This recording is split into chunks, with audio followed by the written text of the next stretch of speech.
Hello বন্ধুরা, তো finally ট্রেনের টিকিট কাটা হয়ে গেছে। এখনও 1.5 ঘন্টা বাকি ট্রেন আসতে। এখন ফটোশ্যুট চলছে।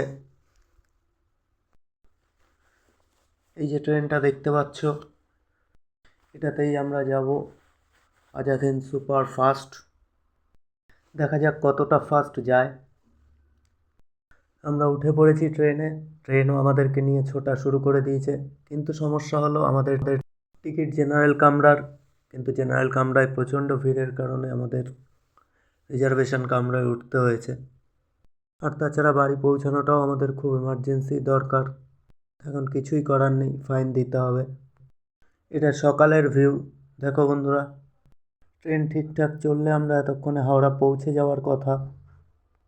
অনেকটা স্লো চলার কারণে এখনও আমাদের 3-4 ঘন্টা লাগবে হাওড়া পৌঁছতে। দেখতে পাচ্ছ মালিককে, টেনশনে চোখ মুখের অবস্থা খুব খারাপ মালিকের। ফাইনালি আমরা হাওড়া পৌঁছে গেছি। আমাদের পৌঁছানোর কথা ছিল সকাল 6:30, এখন বাজে দুপুর 12:30। যাই হোক, লেট একটু হলেও যাত্রীরা সবাই সাবধান মতনই পৌঁছেছে। এখনও আমাদের বাড়ি পৌঁছাতে 2 ঘন্টা লাগবে।